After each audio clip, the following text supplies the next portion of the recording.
Flames fans, to another edition of Flames Unfiltered, hosted by myself, Brad Burud, and Kyle Lewis, talking Flames hockey every week. Kyle, another week has passed, and could it even be possible that things have gotten, well, I can't say worse, more controversial? Is that a good way of putting it? Or maddening?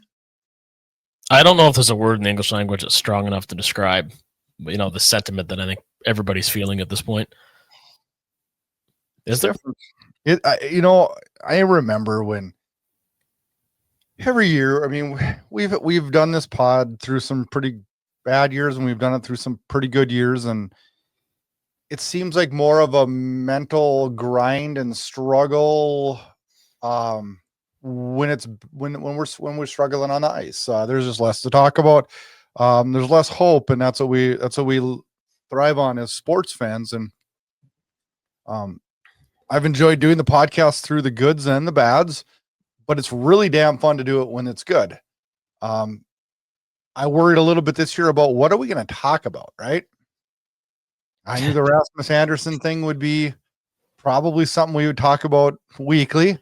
I knew there'd be a few things, right? I saw about 1% of what we've seen come our way this year. I did not have this on the bingo card. I didn't. And it just keeps getting more bizarre every single week. Yeah, it's funny. Like, just the way this season's gone, I wouldn't have expected. I don't think anybody could have possibly expected that type of well, there's two interviews really that we're going to have to dissect a bit here with Don Maloney. And I was thinking about this, and I think I tweeted this. I don't know that I've ever seen a worse media availability from any hockey personality ever in terms of how to piss off your fan base.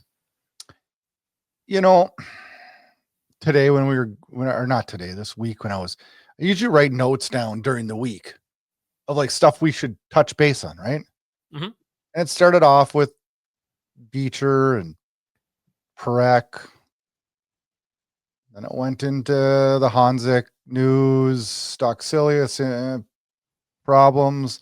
And then it was the Maloney interview. Then it was like some talk about re-signing Andersson.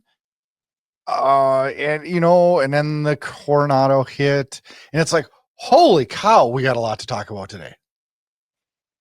Yeah, I don't know. I'm not even sure how to approach this show because, I mean, the main topic, we've already just touched on a little bit, but there's a lot of things we got to kind of blow through here. So, do you want to get to the main first, or where do you want to go? Because this is going to go all over the place.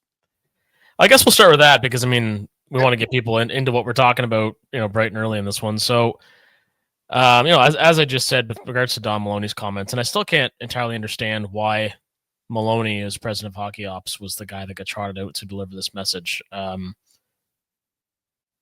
Less is more would have been the responsible way to approach this. Nothing should have been said, or something to the effect of we're evaluating things.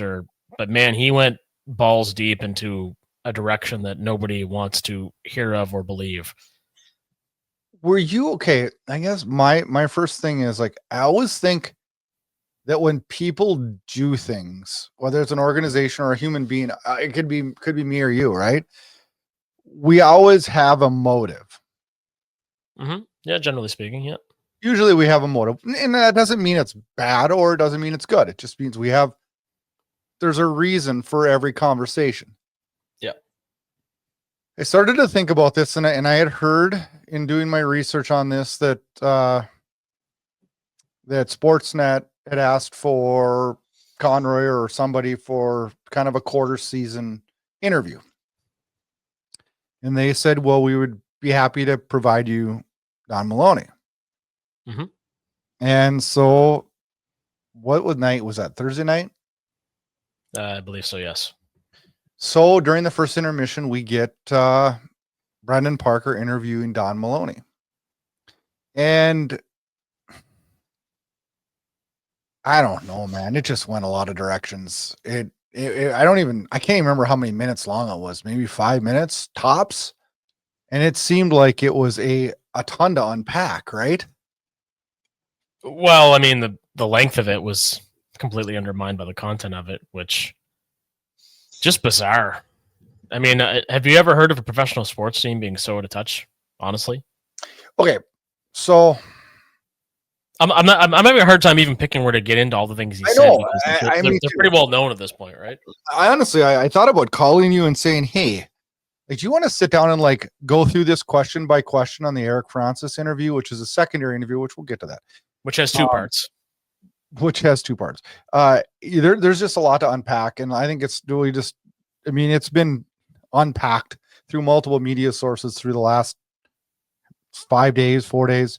I think we need to just touch on the key parts, and the people can listen to the interviews themselves. But I think our listeners probably want to hear like our take and our thoughts on not each question, but the key questions. And let's start with the interview that happened on TV, and then we'll get into the Eric Francis, which I think the Eric Francis ones were even a little bit more telling. But he didn't. Okay, so he painted a picture of basically they don't see any problems, they're not making any changes, and this is the road we need to take. And I wondered though, as soon as it was over, first of all, his interview skills were not good that night, and I don't know if it is because he was. They've never been good. If you ever watched the man be interviewed, he's not somebody you want to put in front of a podium. No, I know, but he's not usually that bad. And like, what my first thought was when he was that bad was, man, is this guy just like a sacrificial lamb that they just sent out there to? It sure appeared that way. It certainly did. I mean, I'm not really sure how else to interpret it because I don't understand. I mean, Craig Conroy is as zappable and likable and as well-spoken a GM as there is in the league.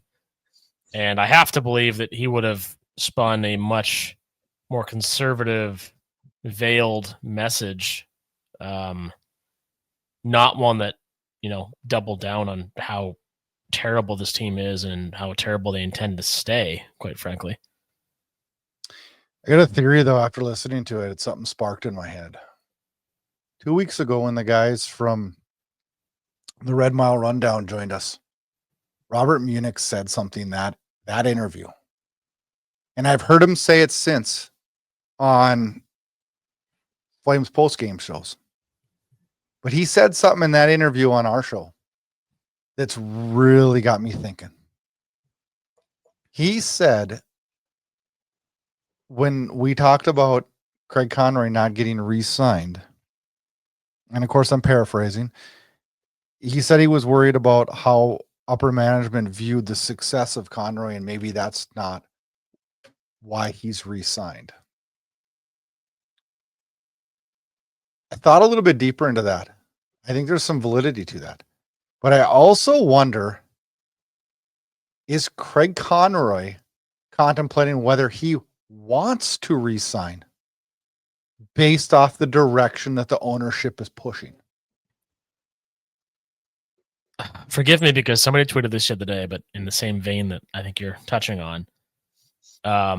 Somebody reminded us on X earlier in the week that one of Brad Treliving's conditions of re-signing with the team when he did was that he had complete control over roster decisions and that Ken King was not to interfere. It's well known that ownership interferes with Flames management and always has. And I mean, most companies, that's the case, whether it's for better or for worse, whether that can mean something as simple as, minding your pennies or being involved in day-to-day transactions, depending on how things are being run. I think we maybe, and I'm not defending ownership here, but I am going to throw this out there. We maybe think that they're more involved than we think. I think they're a lot more involved than most other teams in the NHL based on all the stories that have accumulated over the years and the general direction of this team. That's my firm belief, and there's evidence to support it. There's reasons at times to believe GMs have more autonomy in Calgary than maybe I think they do. But to your point, Conroy mean, he's from New York, and he loves Calgary, and has loved Calgary ever since he was traded there from St. Louis back in 2001. But it's very possible that he may not want to stick around if the desires of ownership run counter to what he's trying to accomplish. And this is the first time since he took the job where we're starting to believe that may be the case. And that has been reported at times that there's a bit of a rift between ownership and Conroy's plan. How true that is, we can't say for sure, but it's certainly been brought up a fair bit in the last few weeks. It's got me wondering. Well, how can how can you not wonder right now when Don Maloney is the guy that gets, shoved out to give those interviews, those media availabilities, and then Conroy is nowhere to be seen. It does seem a little strange for sure. Well, and Conroy's been nowhere to be seen since the interview. Yeah. And one thing that surprised me is there was a lot of backlash, probably the most. It hasn't stopped since. No, and it's probably the most anger I've seen this fan base have. Can you blame them? No, I don't blame them. I was just as angry. I'm still angry, and it's a weird, man. Like trying to sort through these emotions too. Like, are you also having like that? At the time of this recording, the Flames riding a 3-game win streak, and you still like to see your team win, even though it runs counter to what they need, so to speak. Yeah, it's been some different feelings watching Flames games, and I'll paint a picture of last night. They're playing the hated Canucks in my mind, right? Yeah. And as I watch that game, and as I watch Calgary dominate, I'm sitting there going, this Vancouver team is in way worse shape than the Calgary team. Yeah. Think about it. They got a superstar, right? In Pettersson. That's not a superstar anymore, but he's being paid to be a superstar. You could say we have that in Huberdeau. They have a goalie that they just re-signed who's injured for his what seems like 30th time. Yeah, he's made of glass, is how it seems, unfortunately. They've got a guy in Evander Kane that looks like, much like everywhere else he's been, that nobody likes him. Well, this is what I was going to say right there on Kane. So I was texting my buddy Matt McCarrows, who we're both in the same industry anyway. He's a Canucks season ticket holder, and I said, "Man, is Kane ever stupid when he took that unsportsmanlike penalty for running his mouth?" And Matt said, "Sure is. Should be out of the league." I said, "Agreed." He said, "Fans hate him. I'm sure his teammates do too." They have everywhere, right? Why would it change, right? Yeah, but you think that the Calgary ownership group or leadership group or management or whatever you want to call them today have made some blunders? Go down the road to Vancouver. I honestly believe they're probably more likely to get a top 3 pick than we are, which infuriates me in a way, in a season that mathematically I don't see how we'd ever get into the playoff spots, even though I look at the standings today and I think, oh, geez, all we're doing is, we're giving the ownership hope. Yeah. And it just, and then you go back to the Maloney thing, and then he basically gets on with Eric Francis and does a 2-part interview. And Eric asked, you know what? I'm gonna say something here. So many people in the Calgary fan base have ripped on Eric Francis. This may be the best thing Eric Francis has ever done. Is this interview? Very well could be. Unfortunately, I can still see the stuff that he tweets, even though he's had me blocked for 2 years or more.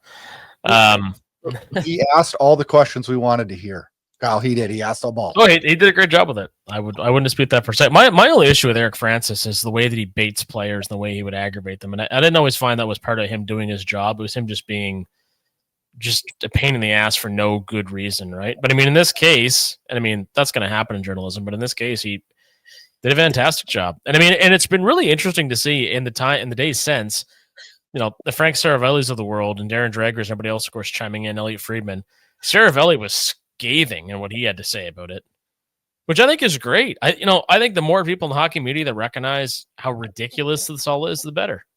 Frank Saravelli summed it up very well today. Yeah, it's fantastic. I sit and I think Elliot Friedman's done a pretty good job of it too, and he's got to walk a tighter line, right?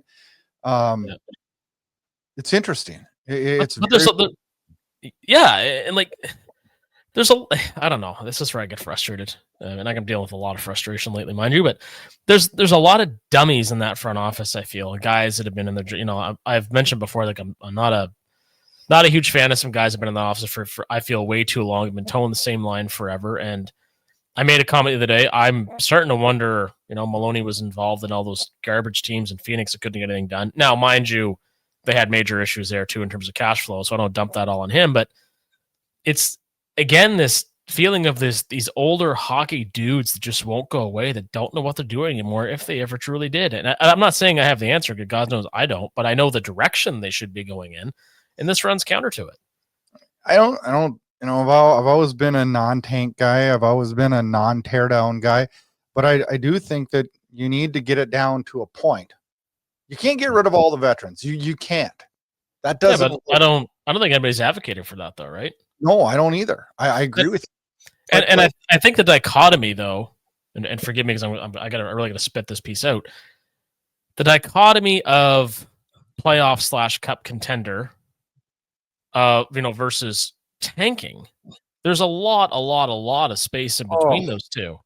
A ton, right? So the suggestion of just full on tank and trade everybody was never realistic, and it's not even an effective way to run a hockey team necessarily. But the idea is asset management, and the way the Flames are talking about how they plan to manage their assets is the dumbest strategy of all 32 teams in the league right now. I think, I'm not saying I'm the smartest hockey guy, but I sit and I look at this roster and I look at ages and I look at contracts and I look at the direction and I look at like, hey, now's the time to. I thought last year at the end of the year was the time to maximize an Nazem Kadri. I still believe that's true. Boy, there isn't a hotter time to maximize a Rasmus Andersson than there is right now. I would explore Blake Coleman as much as I would not be upset if he didn't get moved. I think right now is the time to maximize those assets. And I think where we're at with the direction we're going, we need to capitalize on this. And one of the things in the Maloney conversation that got me the most upset is hearing him say, I think we need more Kadris, not less. Well, you know what? I agree with you, Mr. Maloney. I agree with you. We need more top-end players, but I don't need them at 35 years old. No. And that's just it. So what blows my mind, and it's the simplest statistic of all, is age. So they're like shocked. Oh, we've had such a terrible start. Like your best, quote unquote, best players are all a year older in their mid-30s. What did you think was going to happen? Yeah. Like, what'd you think? It's Blake Coleman's having a remarkably good year. Huberdeau has been good. Kadri's been good. But the expectation that this group was as good as last year was predicated on the players in their mid-30s being as good as they were and the younger guys being better. Well, all the younger guys struggled to start the season. Coronado's heated up significantly. Zary finally got a goal in Vancouver. Still a long way. Yeah, like they're starting to turn corners now, but the expectation this team was going to be as good, and I was guilty of it as well. But to be as good or better, it wasn't all that realistic when you factor in all these different things. And ultimately, I try to find humor in bad situations, and the thing that I can't help but laugh at in all of this is that in the same week as this absolute shitstorm, this Rasmus Andersson is the first star of the week in the NHL. That takes me to the next topic. You know what? Hey, come on. Before we forget it, we're going to roll through 2 X factors that have to do with the Maloney, and then we're going to get into the Andersson. Yep. Let's go with the first one, because these are both really, really good X factors that came out on X this week and kind of summed up this whole Maloney interview type fan base thought. And the first one comes from Alex Russo, and I read this one and I highlighted it right away, and it said, stop going to games. Stop spending money on this team. It's the only fucking way these guys will learn. No one wants to watch this shit. People will watch a team with young, exciting players. Give us the rebuild we want. I promise you we will support it. Now, I agree with this take completely. I don't want to see, I don't know. I've always been super sensitive since the whole Houston thing. I don't want people to not go to games. Yeah. I want us, because you know what? As much as we can get mad at ownership, this ownership doesn't need this team here. They can do it somewhere else too. So that was scary. Yeah. And well, to jump in on your point there too, and thanks, Alex. Alex is a great follow. on X. That's at a Russo_9. Any city is very, very fortunate to have a professional sports team, especially a small market team like the Calgary Flames, Winnipeg Jets. So we don't want to take that for granted, right? So you have to be very careful with this type of strategy, but I do agree wholeheartedly that, the people will support a young, exciting team. But I did flag this though, and the reason I wanted to say, don't stop going and don't stop supporting the Flames, but scream at the top of your lungs. Because I do believe ownership will have to get this figured out. And screaming at the top of your lungs in a market as small as Calgary, and everybody's doing it, will get through. Yep. They feel the heat. They're hearing this, right? They may not be answering it. They're hearing it. Absolutely. Absolutely. Let's slide into number 2 here.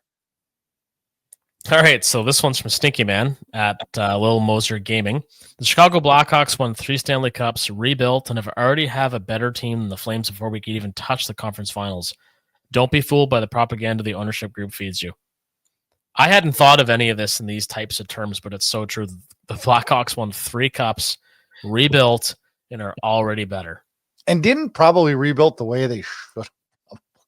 They made and they were abysmal for years. I mean, like back when Bill Wirtz wouldn't broadcast games in Chicago because he thought it deterred people from going to the actual games. Like, but even when they got Bedard, they surrounded him by some really questionable decisions. But don't they all do that now? I mean, like, so the Blackhawks surround with guys like like Tyler Bertuzzi. The Sharks have Tyler Toffoli, like guys that are past their prime but still effective, right? And that's kind of how you get those guys through their first couple of years. They learn from the pros. Nick Foligno in Chicago is a great example of that too. He's been a good one. But when you look back on those cup wins, it was Taves, Kane, Keith, Seabrook, Corey Crawford, and then you look at later on. Now they have Bedard. Like there's always superstar players involved, right? Well, there's a first number 1 overall involved, right? Yeah, I mean, it should seem pretty obvious, but I mean, when people get frustrated, they really dig even more into the futility that has been the majority of the Flames' existence, which is what raises so many questions, especially when you go out there and flagrantly, wave the flag of "we're not dead yet" when it's very clear you're dead. Now the concern is this 3-game win streak is just going to throw everybody into a tizzy because ownership's actually going to think they're a decent team because lately they have been a decent team. It's got me scared because I look at the standings here today. And gosh, with this 3-game, we're not the worst team anymore. And it is November 24th. We're 6 points out of a wild card spot. Just so ridiculous. We're 6 points out of a wild card spot. How's that even possible? It's a quarter mark of the season. That's how it's possible. So now let's go into the topic you transitioned to, and I stopped you. That's Andersson, and I have a question. Mm-hmm. I've been thinking about it a lot this week. What if Rasmus Andersson doesn't want to leave Calgary? Can I be candid? My response: I don't give a shit what Rasmus Andersson wants. I give a shit about what's best for the Calgary Flames. Rasmus Andersson will be fine wherever he goes. Why do I keep hearing this all the time on 960? Well, no players are saying they want out. So why do we care what the players want in Calgary? Why do we keep hearing this phrase, what the players want? Why do we keep hearing that? We'll never be a winning organization with that attitude. Ask the Vegas Golden Knights. Do they care? Man, you love to bring that up. It's the truth, though. Yeah, I know. But I think that's part of the allure in getting players to come to Calgary is that they have so much control over their future once they've signed on the dotted line, is how it seems. I know. It'd be great if we were hoisting cups, right? The system we're using isn't working. Being the nice guy isn't working. Now, I'm not saying you got to be some vicious asshole. But again, it's asset management. Rasmus Andersson's time as a Calgary Flame needs to come to a conclusion because there are better options, potentially, likely, in the pipeline, and he's still a very valuable asset. And this is what I was saying on X earlier, is that even though the trade market is slow right now, and there's not a lot of really good players that are available, Calgary has the players that every cup contender wants, which means guys like Andersson, Kadri, and Coleman. So maximize this. I don't care. I hate to say this because Blake Coleman's been one of the best guys ever as a Calgary Flame. Mm-hmm. I'm sorry, man. If I got a spot for you, he doesn't have a no move clause, does he? I don't remember. I don't believe so. If something comes up, I'm moving him. I'd love to trade him to Dallas. I think he'd be great. Management, right? Like I don't understand. They said, well, we would have to talk to Coleman. Why do we always have to go get? I don't know. I don't know. That's ridiculous. I don't understand this organization. And now Rasmus Andersson's the number one star of the week. He's got 9 points in his last 4 games. He's finally playing like the Rasmus we saw 2 years ago. Like, maximize, go, make it happen. Well, we were concerned for a bit that his play was so terrible, teams were going to catch on and offer a lot less, but he's flipped that script. But then that, again, the danger becomes the team may look to re-sign him, which would be a horrible, horrible move. Oh. Speaking of horrible, the Honzek injury has turned into a surgery and 6 months. Season over. Yeah. This guy's, I hate it because I hate tracking injuries on players, but it's a little bit worrisome. The first one I don't worry about, that was a skate cut. Back in 22, I believe he missed like 40 plus games. And he had an abdominal injury in 23, 24. That was like 30 plus games. Then last year's concussion, that was like 60 games. Yeah. Oh, man. Freak accident. I was a little pissed to see people blaming Backlund for it. It's just a freak accident, like I said. But it sucks. It's somebody else's opportunity. The hope is that Honzek can come back from the strong. I don't even know what did they say what the surgery was? I don't believe they did, eh? No, I'm guessing a shoulder. I mean, I'm just pure speculation. Yeah, I think we're all speculating shoulder. I mean, not unlike Alex Romanoff and on the island, right? Which will segue us to our next topic when we get there. But yeah, it sucks. Honzek was really starting to come in his own. A lot of people thought he was on the brink of breaking out offensively. And it's super shitty. It's a devastating injury and devastating for a young player like that. So hopefully he comes back strong, and wish him all the best in his recovery. Other injury news this week, Parekh is progressing, still in the week-to-week category, but the Calgary Flames announced that they'd be loaning him to Team Canada for the World Juniors, and I can't wait to get your thoughts on that. Well, he should have been there last year, first of all. And I think it's the best quality of competition a guy like that can have in terms of competition that he can maybe thrive against, handle on a shift-to-shift basis, because I think in the NHL, as good as he's been, and don't get me wrong, he's been quite good in the little time he's played in terms of possession metrics and driving play, he still has a ways to go in that gap between junior hockey and the NHL. For him, has been pretty evident, particularly in terms of how he's handled physical play, which is why he got hurt again. So I think it's the best thing for him to build his confidence. This Flames team is going nowhere, whether he plays or he doesn't at this particular juncture. So I'm happy with it. How do you feel about it? I hate to say this because I don't want him in the NHL right now because he's not physically ready yet. And I hate saying that. I do think he's going to be a decent player one day. But it's unfortunate the way the CBA timing is, and I'd love to see him in the American Hockey League. I don't know that he doesn't come back, go to the World Juniors, come back from the World Juniors, go on a conditioning stint in the American Hockey League, and then they work him in on the NHL through the latter part of the season and monitor some situations and times. And I think that's the best way to handle it. I think that's the best way to work him into this league. And his work is cut out for him next summer, getting bigger, stronger, and faster. Faster is probably not a problem, but bigger, stronger, right? Yeah, I'm sure that he will. All in due time. He's still a teenager. Yeah, I think all told, now that we kind of know where he's at, this is the best possible scenario for him, given what's available in terms of options. This week, waiver claim. The Flames claim John Beecher off waivers from Boston. I've been dying to hear what your thoughts on this one are, too. Well, Richard Boulay, our ops manager, reached out to me, and he was pretty excited. He's a diehard Bruins fan, so he was excited for us, but upset to see him leaving Boston. Big dude, good on faceoffs and fast, all good things.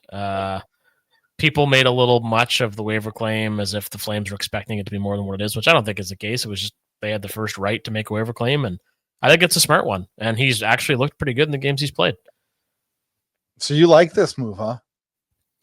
I don't think it ever hurts to acquire a young big center at the NHL level who can skate. The offense is essentially non-existent, but considering I expect and hope there'll be some people moved out in the next few months, I don't mind this player at all as a stopgap. Maybe he's a long-term fourth-line center. We'll see.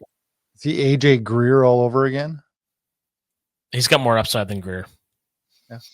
I firmly believe that. And I liked Greer, don't get me wrong. But yeah, no, I think Beecher's going to be, he's been good so far, and there's no reason not to make a claim like that in my book. This isn't, what's ahead? You've been waiting for this one. Is he Cole Schwint? I hate to say this to you of all people, I think he's better than Cole Schwint, but okay, well, we'll see. Yeah, hey, anytime you acquire a new player, there's always that little tinge of excitement, no matter who it is. I'm not gonna lie, I wasn't super excited. But hey, it pushed Ryan Lomberg out of the lineup for a couple of games, which no kidding. You know what? It did make me a little excited though, because you know what my brain started thinking? Do we need a center to slot everybody up one for Kadri being gone? Very possibly, yeah, very possibly. It just gives you more options. It's more depth, which is a word that gets overused, especially in hockey, I find. But I like the move. It's low key. It's smart. Won't be the only move they make this season, I'm sure. But it's a nice move, and he's fit in really well so far. If it's the only move we make this season, I'm gonna have a rough go. We're all going to have a rough go. And that's the concern after the comments from Maloney that maybe that is what happens. But again, I'd also, just to cap that conversation, I tweeted, and as many others had as well. I mean, it's far from just my sentiment, but watch the actions, not the words. I don't know why. I'm inclined to agree with you that they kind of stuck him out there as a sacrificial lamb. I don't know if he was trying to be like way too positive or what the hell he thought he was doing, but it was the wrong message. It was a stupid move, a PR disaster, but ultimately we're going to judge this team by what they do, not by what they say. So if 3:00 at the trade deadline passes Eastern Standard Time, and we haven't moved, at least the three guys we've talked about, or at least two of those three, we get a serious fucking problem, and we'll revisit it then in the most angry version of Flames Unfiltered you will ever hear. In a live version, probably. It will be a live version. We do a live show that day usually. Yeah. Oh, I don't know. I you know what? And that's what I kept telling myself to calm myself down on this, is I'm like, they can't come out and say they're going to do all these moves. They can't come out and say that. No, but all you have to say, I've done it. People do it all the time. All you have to say is, you know what? It's not the start of the season we wanted. We have some guys on expiring contracts. Will be very attractive in the trade market. If it makes sense, we'll have to explore it. And if we're happy with where we're at, and then we come to terms with players, and so be it. Just give a nice neutral answer. All you got to say. That's all you got to say. Yeah. Like, it's not. Anyway, I have a question for you. And I had expected we'd segue into this earlier, and I was dead wrong because I can't always read you, which is what makes this fun. Do you think I'll ask this a little bit simpler, I guess. We all saw Mikko Rantanen crush Matt Coronado from behind and basically break his nose and mangle his face, mere days after he destroyed Alex Romanov's shoulder with another dirty hit. Yeah. Do you think Mikko Rantanen's a dirty player at this point? Has he earned that label? Yeah. Yeah. I don't know how many times this week I asked myself, why in God's green earth is a $12 million goal scorer out there running people, dummying guys? Yeah. Like, what he did to Coronado was brutal. Yeah. Well, what he did to Romanov was something from another level, and he's going to miss 6 months. Yeah. And I was really pissed when, after he got the compulsory mandatory 1-game suspension, that should have been extended to 5 games. They did not send a message to this player at all.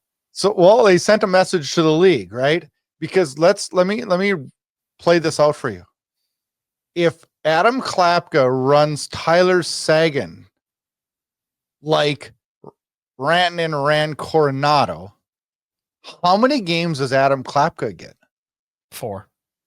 I know that's the problem. 2 to 4, yeah.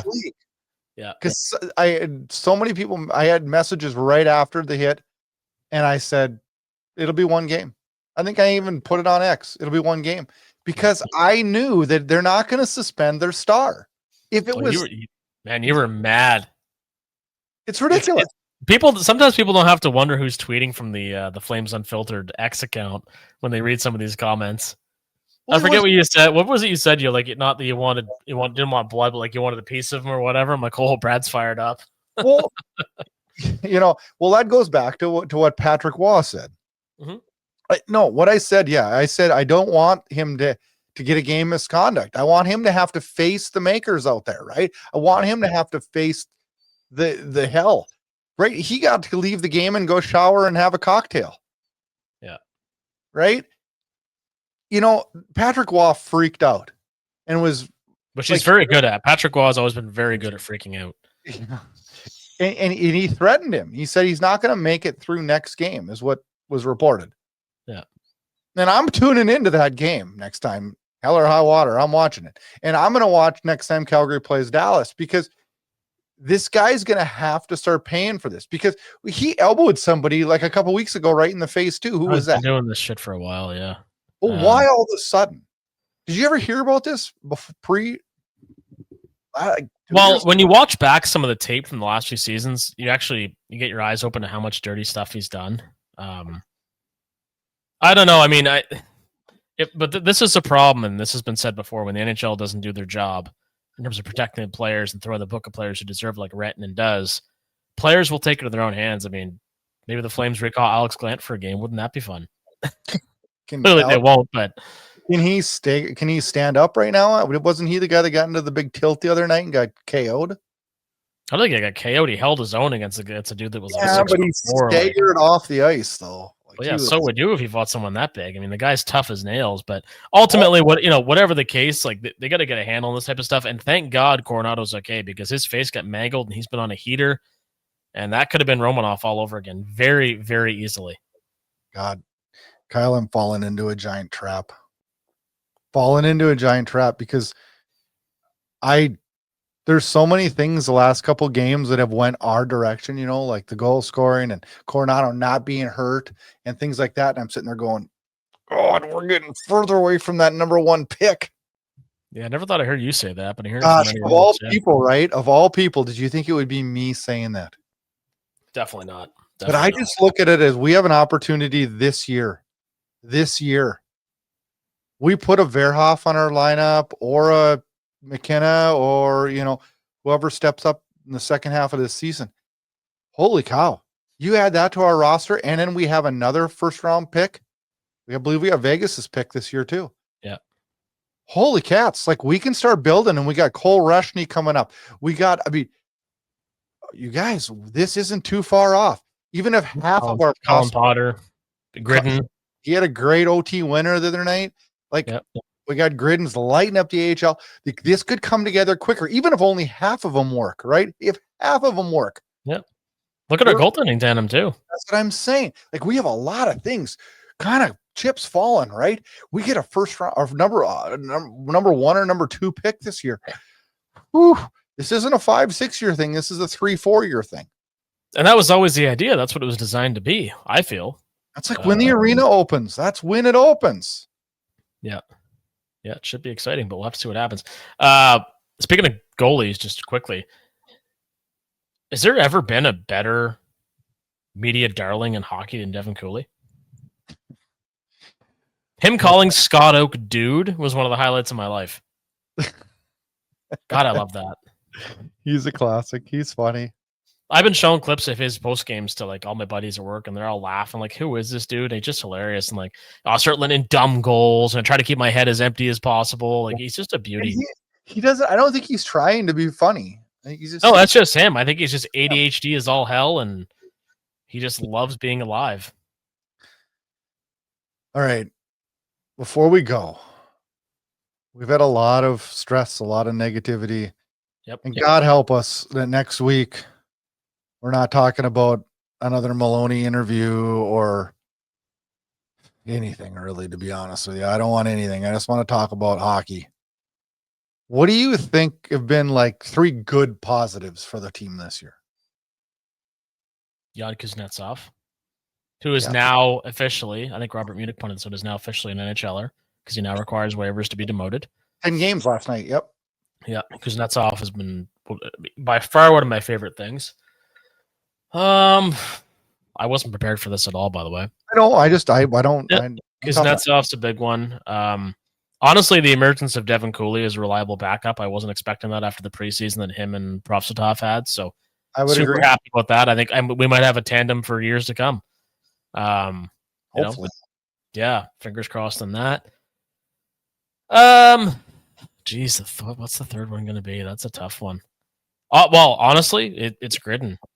It's so rare for a first-year pro to light up the American League like that, and he is lighting it up big time. And like people keep saying, and I'm on board with it too, you want to recall this guy sometime 3/4 in the season, go ahead, but right now, let him build his confidence and torch that league, and we'll see him when we see him.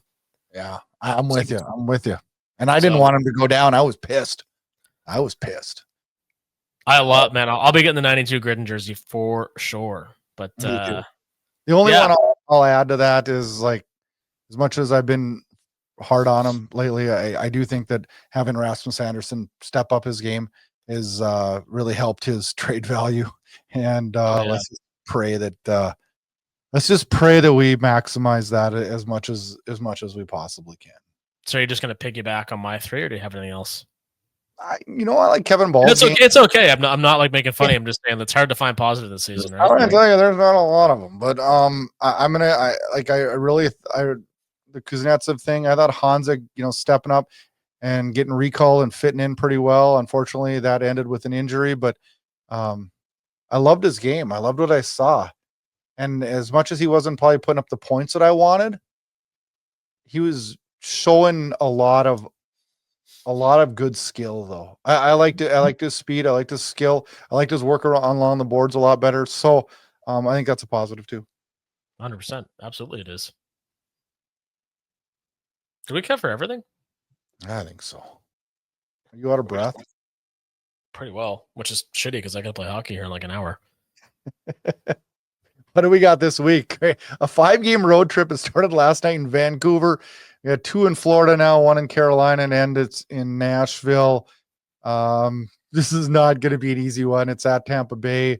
Then a Black Friday game in Florida, and then another day game in Carolina. Usually this road trip here, if you remember last year, was a major chink in the armor last year for this team. This is a tough one. This is a real tough one. I think their first game back at home is the game I'm at against Minnesota. It is. Yeah.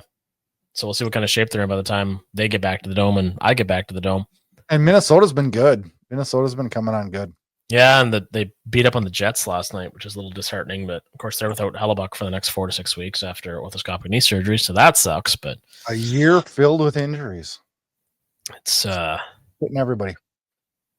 Yeah, it is. Big time. Big time. So you got to wonder what that means for the U.S. goaltending situation Olympics, too, because you got to think Dustin Wolf's got a spot on that team, with Ottinger and Hellebuck, maybe? I'm forgetting a prominent American goalie. Help me out here. You're forgetting somebody very prominent. Who? John Gibson's been a bit resurgent in Detroit. No. So. Who was on the Four Nations? Hellebuck? That's terrible. You're the American. You tell me. Hellebuck, Ottinger, and I don't know. Wow, that's terrible. I mean, I'd be all for Dustin Wolf going if he was going to get to play, but I don't want him to go and miss a vacation when he's probably going to need it. Well, Team A, yeah, but I mean, Cooley is getting more starts. We need him. Jeremy Swayman, of course. Yep. Spencer Knight in Chicago has been lights out. Thatcher Demko as well, but as we said, he's kind of made of glass. So, yeah, they're not. If I was Vancouver, I wouldn't let him back to play in that. No, he needs the recovery time, man. He should be a hell of a goalie, even, and he is when he plays. But man, he's been having some bad luck. Anyway, so yeah, daunting week ahead. Scary, quite frankly. Kyle, you're taking off for Calgary, right? Yeah, I leave for Calgary on Monday. Okay. Next week's show is going to be a little different. Well, we can do a regular one on Sunday, couldn't we? We could. My birthday eve show, we'll call it.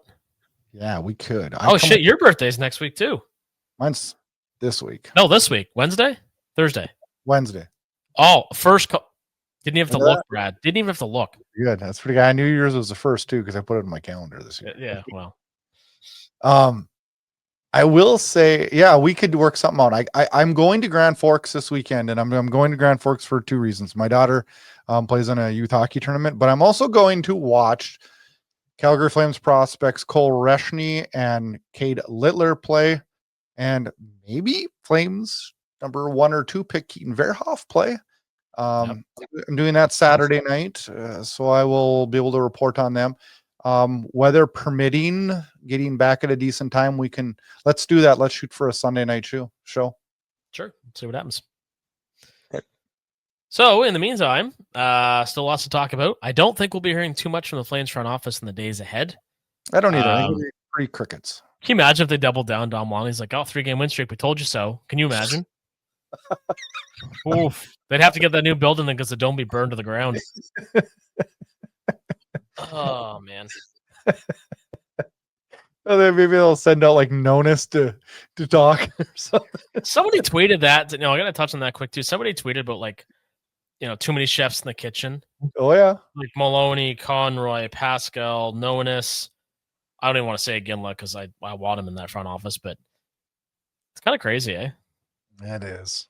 It's a lot of, I don't know. All those like veteran hockey minds, and that's what they came up with was Dal Maloney spitting that garbage. God. Well, this week should be calmer. It pretty well has to be. Anyway, stay tuned and find out. We'll be here for the ride. We are here for the ride. All right, Flames fans, we're back next week. If you get a chance this week, hop on to NHL.com and help out Hockey Fights Cancer.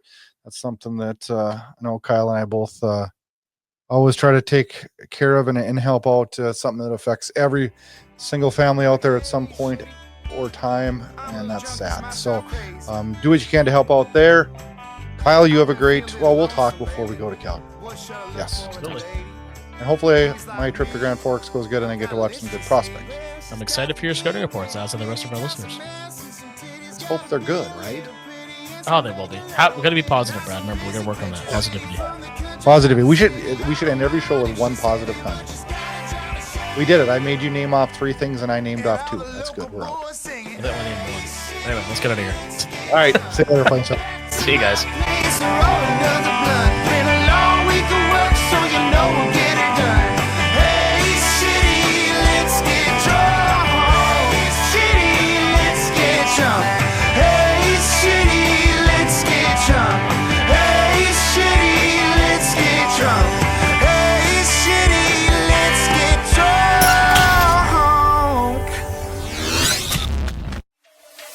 Thanks for listening to Flames Unfiltered with Brad Burud and Kyle Lewis, your source for unfiltered Calgary Flames hockey talk. Keep it locked on flamesunfiltered.ca. Subscribe where you get all your podcasts to never miss an episode. Flames hockey talk every week, presented by Inside Edge Hockey Media Group.